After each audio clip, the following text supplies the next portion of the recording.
નમસ્કાર, એબીપી અસ્મિતાની વિશેષ રજૂઆત કોણ બનશે પ્રધાનમંત્રીમાં આજે આપણે વાત કરીશું પાટણની. પાટણના સંસદે 5 વર્ષના સમયની અંદર કયા પ્રકારના કામો કરાશે તે જાણીશું સ્થાનિકો પાસેથી. સાહેબ, શું કહેશો? 5 વર્ષનો સમયકાળ સંસદે કયા પ્રકારના કામો કરાશે? ગઈ ટર્મની અંદર વાત થઈ હતી કે પાટણની અંદર ઉદ્યોગો અહીં સ્થાપિત કરવામાં આવશે, પણ હજુ સુધી ઉદ્યોગો નથી. એના કારણે વિદ્યાર્થીઓને બહુ મુશ્કેલી પડી રહી છે કે રોજગારી મળી નથી રહી, અને જે આશા હતી એ બેહાલ થઈ ગઈ છે. અને ખરેખર આ એક ચિંતાનો વિષય છે કે વિદ્યાર્થીઓ હવે અત્યારે તમે છેલ્લા રેશિયો જોઈ લો કે ભણવાની અંદર વિદેશમાં જઈ રહ્યા છે. એનું એક જ કારણ છે કે રોજગારી મળી નથી રહી. આ મેન પ્રશ્ન છે સાહેબ શ્રી. રોજગારી નથી મળતી. વડીલ શું કહેશો? સંસદનું 5 વર્ષનો સમયકાળ કયા પ્રકારના કામો થયા છે ને કયા પ્રકારના બાકી છે? પાટણ જિલ્લાના અંદર રોજગારીની ઘણી બધી તકો રહેલી છે. જે રીતે માનનીય પ્રધાનમંત્રીશ્રીએ જે સ્ટાર્ટઅપ ઇન્ડિયા અને ઇનોવેશન, વિદ્યાર્થી નોકરી દાતા બને, નોકરી કરનાર નહીં, એટલે રોજગારની તકો પોતે જે ઇનોવેશન છે કે અહીંયા આગળ વિજ્ઞાન કેન્દ્ર સરસ્વતી તાલુકાના કેન્દ્ર ઉપર બનાવવામાં આવેલું છે, જેના અંદરથી વિદ્યાર્થીઓ મોટિવેશન લઈ અને પોતે કંઈક નાનો મોટો બિઝનેસ કરે એ પ્રકારની સ્ટાર્ટઅપ ઇન્ડિયાના અંદર જે સરકારની યોજના છે એના કારણે એ રોજગાર મેળવનાર નહીં પણ રોજગાર આપનાર બને એ પ્રકારની વ્યવસ્થા સાંસદશ્રી તરફથી કરવામાં આવેલી છે. રોજગાર મળે એ પ્રકારનું કામ કરવામાં આવશે. સાહેબ, શું કહેશો આપ? અત્યારે તમે ગમે તે ઓફિસમાં જોઈ લો, એક તો સ્ટાફ જ નથી.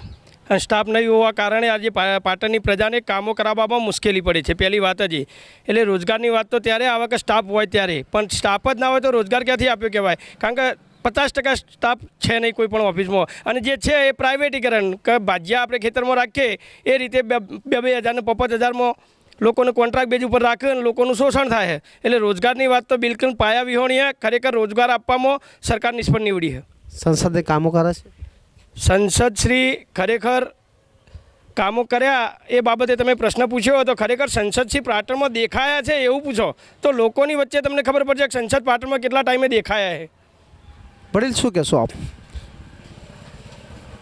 મારા વડીલ મિત્રને એવું કહેવું છે કે આટલા લોકપ્રિય સાંસદ અને એમનો સતત પ્રવાસ હોય, પણ હવે કેવી એમની નજર જોવામાં એના ઉપર આધાર, કારણ કે એમને ખૂબ જ કામો કર્યા. લોકો કોઈ પણ વ્યક્તિને એમ પૂછો ને કે ભાઈ ભરતસિંહ ડાભી તો ફોન રિસીવ કરે, કામ કરે તો કરે, એમના લેટર પેડ ઉપર સહી કરીને સામાન્ય માણસને આપી દે કે ભાઈ તારે જે લખવું એ લખજો. એટલી સરળતાથી લોકોના કામ કરે.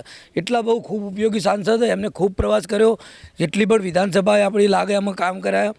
એમને કોઈ મોટા મોટા રોડો હોય, ધારો કે આપણે આ ઇલેક્ટ્રિક જે લાઇન કન્વર્ઝન કરી બ્રોડગેજ હતી એ ભરતસિંહના પ્રયત્નોથી જ છે. આજે નવું રેલવે સ્ટેશન 32 કરોડના ખર્ચે બની રહ્યું એ ભરતસિંહના જ પ્રયત્નોથી છે. એટલે કે આજુબાજુના જે તાલુકા મથકોને જોડતા મોટા હાઈવે બની રહ્યા છે, જે કોઈ જિલ્લામાં નથી, આપણા જિલ્લામાં છે 15 મીટર. એ સાંસદના પ્રયત્ન, સ્થાનિક સંગઠનના આગેવાનોના પ્રયત્નથી. એટલે કોઈ એવું ક્યાંક સંગઠનના અને સાંસદ અહીંયા નિષ્ક્રિય કોઈ માની નહીં શકે, એટલા સક્રિય સાંસદ છે. સાંસદ સક્રિય છે, શું કહેશો વડીલ? સાંસદ કેવા કલરના છે એ જ અમે જોયા નથી. પછી આપણો પહેલો જ મુદ્દો છે કે ઉદ્યોગો નાશ થપાયા, કોઈ વાંધો નહીં, રોજગારી ના મળી તો કોઈ વાંધો નહીં, પણ પીવાના પાણીનો પાટણના છેવાડા વિસ્તારમાં પીવાનું પાણી હજુ સુધી પબ્લિકને 2-2 કિલોમીટર દૂર ચાલીને ભરવા જવું પડે છે. સૌથી મોટો પ્રશ્ન આ જ છે. અને ગઈ વખતે મોટી વાતો કરી હતી કે પીવાનું પાણી 2 ટાઈમ મળશે. હા ના, પબ્લિક 2-2 કિલોમીટર છેવાડા વિસ્તારમાં ચાલીને પીવાનું પાણી ભરવા જાય છે. તો સંસદને કોઈ પબ્લિક પ્રત્યે કોઈ સંવેદનશીલતા છે જ નહીં.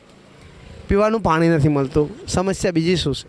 પીવાના પાણીની સમસ્યા તો પહેલાં હતી, પણ ભારત સરકાર માનનીય પ્રધાનમંત્રીએ નળ સે જલ યોજના જે લાગુ કરી, અને આજે તમે ગ્રાઉન્ડ લેવલમાં ગામડાના દરેક ગામમાં જઈને જોઈ આવો, ત્યાં આગળ સંપ બની ચૂક્યા છે, ત્યાં આગળ પાઇપલાઇનો નખાઈ રહી છે. લગભગ 1 કે 2 મહિનાની અંદર બધી પાઇપલાઇનો ચાલુ કરવામાં આવશે, અને કોઈ ગામડું એવું નહીં રહે કે જ્યાં આગળ પાણીના સંપ ભરાયા વગર અને કોઈ ઘર એવું બાકી નહીં રહે કે જ્યાં આગળ નળ સે જલ ના પહોંચે. આટલી સરસ કામગીરી ભારત સરકાર અને માન્ય સંસદ દ્વારા કરવામાં આવેલી. સાહેબ, શું કહેશો? સંસદે કયા પ્રકારના કામો કર્યા છે? મારા મિત્રએ એવું કહ્યું કે પીવાના પાણીની આપણા પાટણની વાત કરીએ કે ગામડાના શેવાળાના માનવી 2 થી 5 કિલોમીટર સુધી પીવાના પાણી માટે અત્યારે હાલ વળખા મારી જાય. ઉનાળાની ઋતુની અંદર તો અમુક ગામની અંદર તો બીજા ગામમાંથી 5 કિલોમીટરથી અને ટેન્કર દ્વારા પાણી આપવામાં આવે છે. એટલે મારા બીજી વાત એ રહી કે આજ સુધી અમુક ગામડાની અંદર હજી વીજળીની વાત કરીએ વીજળીની તો વીજળી પણ પહોંચી નથી, વિદ્યાર્થીઓના શાળામાં ઓરડા પૂરતા નથી, પૂરતા શિક્ષકો નથી. ક્યાં થયો પાટણનો વિકાસ? શું કહેશો વડીલ?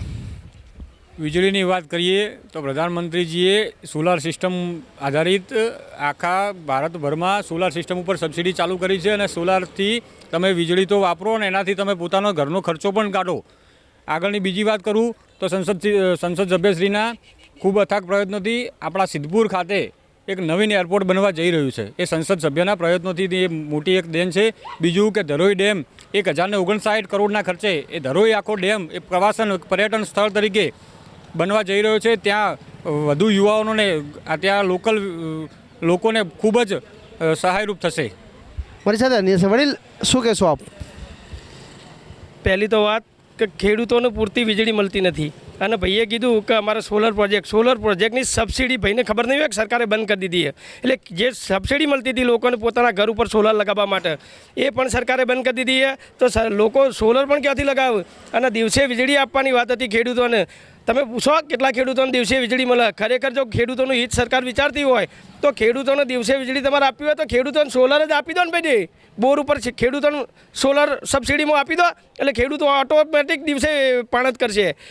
પણ સરકારની નિયત જ નથી એટલે આ પરિસ્થિતિનું નિર્માણ થયું. ખરેખર સરકારને જો ખેડૂતો અને પ્રજા પ્રત્યે જાગૃતતા હોય તો સબસિડી બંધ નાખે. ગેસના બાટલામાં સબસિડી અત્યારે તમે પૂછો કેટલાને મળે ભાઈ સબસિડી ગેસના બાટલામાં? અને રાજસ્થાનમાં 500 રૂપિયામાં બાટલો હાલવાનો અને ગુજરાતમાં 1100 રૂપિયા. આ હતા પાટણના લોકો. કેટલાક કહે છે કે વિકાસ થયો છે, વિકાસના કામો થયા છે, તો કેટલાક કહે છે કે હજુ ઘણા બાકી છે. હારૂન નાગોરી, ABP અસ્મિતા, પાટણ.